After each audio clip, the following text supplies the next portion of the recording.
are so many players that can play first base in MLB The Show 23. I'm going to go through and tier list all of them and give you some of the best options so you know exactly who you should be using on your team. This tier list is going to be a little bit of a longer one because there are a lot of cards. But I'm going to go through each tier in a bunch of cards and discuss why I like certain cards at first base or not, and help you decide which players are the best to use on your team. So in terms of first base, I'm always looking for power. This has got to be one of your better hitting positions on the field. You're usually not going to get the best defense, but that's okay because it's first base. Obviously, now defense matters a little bit more. Fielding ratings now affect a first baseman's ability to scoop the ball, so it obviously matters, but when you're looking for a first baseman, you definitely want some really big hitters. So I'm ranking this tier list usually by the best hitters that can end up playing first base. And as we start off in the F tier, you see we have a bunch of lackluster hitters. For example, live series Freddie Freeman, without inside edge being accounted for, isn't even really that great, especially versus righties. He's got a nice swing, of course, but I don't think you would really be rushing to the gate to use this card at first base. You can also run a catcher like Christian Bethancourt at first base, but again, the hitting really isn't that great, and at first base, that gold fielding and arm strength really isn't going to be beneficial. So, and this one kind of saddens me, but my man Didi Gregorius, I just feel like he's too platoon heavy, way too low in the defense and speed. 65 and 72 versus left is just weak. And even though splits versus righties being 97 and 83 are just kind of mid. So I don't really recommend using this card that much, even on first base. And you look at that F tier, in my opinion, I just think there isn't too much to really want out of these guys who lack hitting. If you're going to be playing first base with the card, you ideally want some really stacked hitting. Now we move on to the D tier, and holy, there are a lot of cards in here. So I want to talk about some of the cards categorically here, so you know exactly where I lie. We have some live series captains like Carlos Delgado, who are actually good versus one side, unlike Didi Gregorius, but are a little weaker versus that other side. Carlos Pena, Paul Konerko, Todd Helton, all categorized into something like this. Without any boost being accounted for, because I am not ranking cards with the boost, the cards on their own aren't the best. But when you do start to account for the boost and you get that tier 3 boost with live series cards, they definitely get a lot more viable and definitely way better versus that one matchup that they're really good at. But a lot of those live series captains on their own, I would not really be starting at first base. We have some of the better third baseman live series cards with secondaries at first base, like Manny Machado and Nolan Arenado and Austin Riley, who are all pretty good bats, but we switch them over to a secondary. Their live series defense just really isn't that great or really beneficial. Overall, don't have that much hitting in comparison to our upper tier options. Yes, live series cards are nice, especially when quirks come into play, but now that everyone really is quirks, these cards don't really stand out nearly as much. But as you see with Machado here, a nice inside edge day can make him a little bit more well-rounded than he was before, which definitely does help him at least. And then we have some of the 90 overall WBC cards like Danny Valencia, Kyle Schwarber, Vinny Pasquantino, Tim Cannelli, Robbie Glendinning, all who are pretty good options, especially when you're first starting the game. But as you see, that 73 power versus left isn't really that great for Valencia here.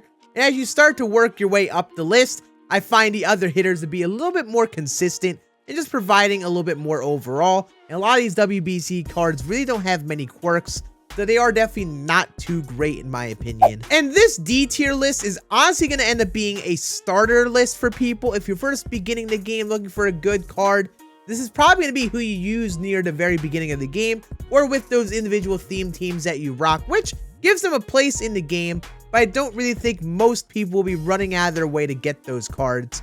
Now, once you see the C tier cards and going through their attributes, you'll see they're actually very good hitters for first base. You see our C tier at the top here. We've got a bunch of way better hitters in my opinion. 92 Pete Alonso is a pretty good example of what I would be looking for a beginner first baseman. Over 100 power versus both sides. Pretty good contact versus right. No, a little bit low in the contact versus left, but that's enough.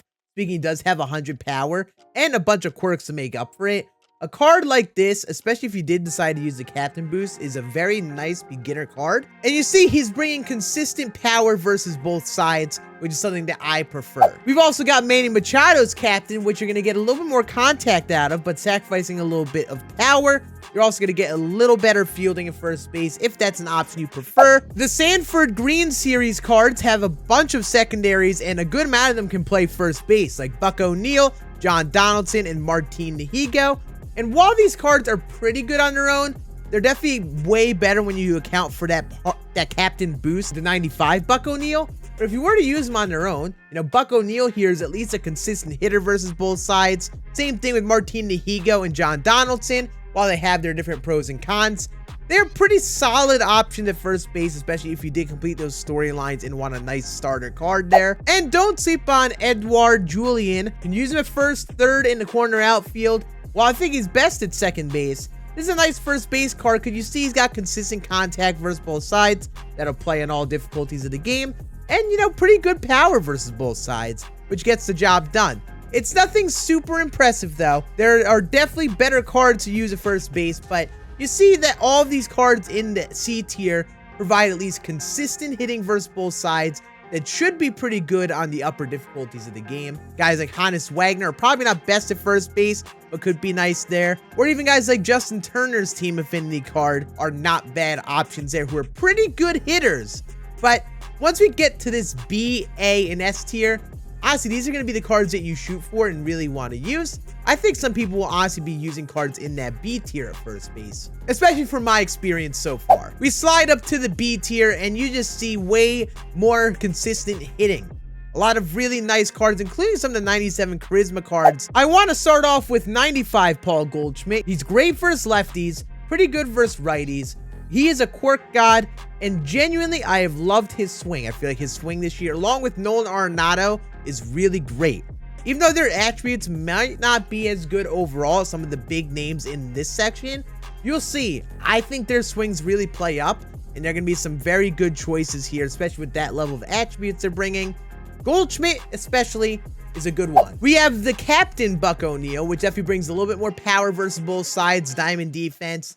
I do prefer power, which is what's keeping him from the upper tiers of this list, but in the B tier, this is a nice, solid hitter. Honestly, Captain Austin Riley is a very well-rounded hitter, and you can move him to first base and hide that defense there, and his bat is definitely one of the best of those captain cards. We have some of the 97 overall cards in Team Affinity in this section, because if you do look at someone like Christian Walker here, defense really does not matter that much to have 99 fielding there. But I just don't personally find it that valuable at first base, so players like this, like Christian Walker, who excel defensively and sacrifice some hitting, just aren't enough there. Like Austin Riley is a better hitter at a 92 overall, or even Rhys Hoskins I have in the B tier. Obviously, the power is great versus both sides, but my man struggles on the contact versus right.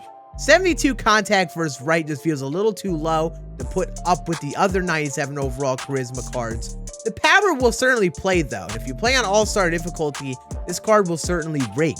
But just as you start to work towards Hall of Fame, which is where I'm usually ranking these cards for, Rhys Hoskins is definitely going to start to struggle versus righties. And flipping back to this B tier, you see a lot of pretty good hitters like Robbie Cano, Salvador Perez, Austin Riley, and then guys like Javier Baez, Jeff McNeil, Johnny Bench, Christian Walker, and Rhys Hoskins were pretty good 97 overalls, but I think are just better off either at their main primary position. I don't think you're playing Baez or McNeil first base, but just looking at their attributes, I would only be putting them in there if you literally had no other place to put them on your team. Now we move to the A tier. We're getting closer and closer to the S tier, and this is really that tier of card that would really be shooting to earn. Like, I think Joey Meneses is actually a very viable first base option. Well-rounded contact, 90 plus power versus both sides.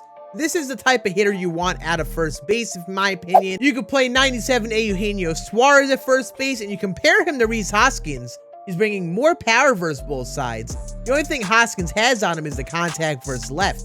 83-93 is at that point where I think it gets a little bit more viable. Hoskins right around 70 is definitely a little too low on that contact. And you know, Eugenio Suarez has that type of swing that I know so many people love. You could also put Rafael Devers there, who is a little bit more platoon heavy, but his card plays great, especially versus righties. A lot of people loved his 95 overall last year. And honestly, I think 97 Jock Peterson's best position other than DH is first base.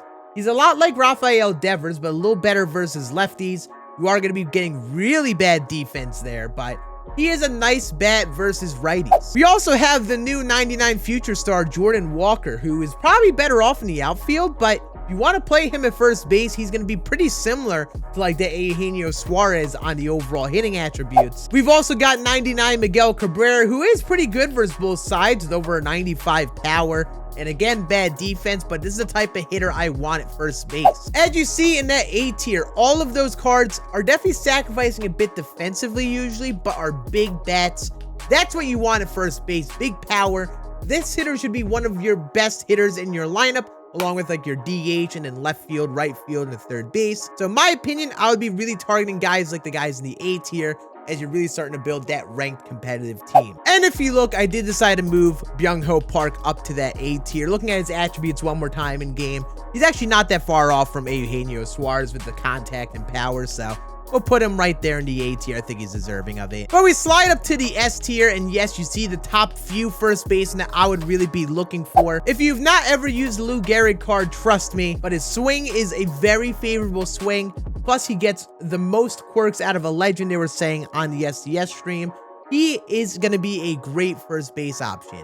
I think if we're going to really nitpick the S tier, there are guys like Babe Ruth who have maxed out everything you may want over this. But Lou Gehrig is definitely in this tier of card with the well-rounded hitting, the top tier level of quirks, and his swing is butter. Mark McGwire, of course, has to be in the S tier. If you're going to get maxed out power and over 100 contact versus both sides, he is definitely a great first base option. I've talked about him a little bit before, but Munetaka Murakami, in my opinion, is one of the best cards in the game right now. Even better contact than Mark McGwire, maxed out power, and he's going to be a better defender than McGwire over at first. So you could argue this card is one of the best few cards in the game. But of course, you have the set collection Babe Ruth, which a lot of people will be working on in the long run. You're gonna get 125 everything. That just has to play first base. Also gets a bunch of quirks. So Babe Ruth, in my opinion, is gonna be the go-to first baseman for people, but it's gonna take a long while to get Babe Ruth. And to wrap up this tier list, it is a very thick tier list. There's a lot of cards. In my opinion,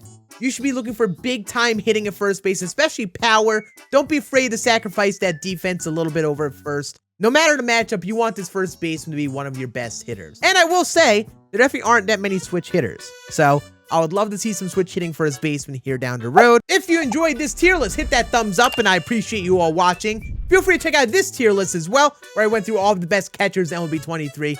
I think that'll help you out as well. And feel free to let me know in the comments if you disagreed or which first baseman that you've enjoyed the most. And I'll see you all again on the next one here this week.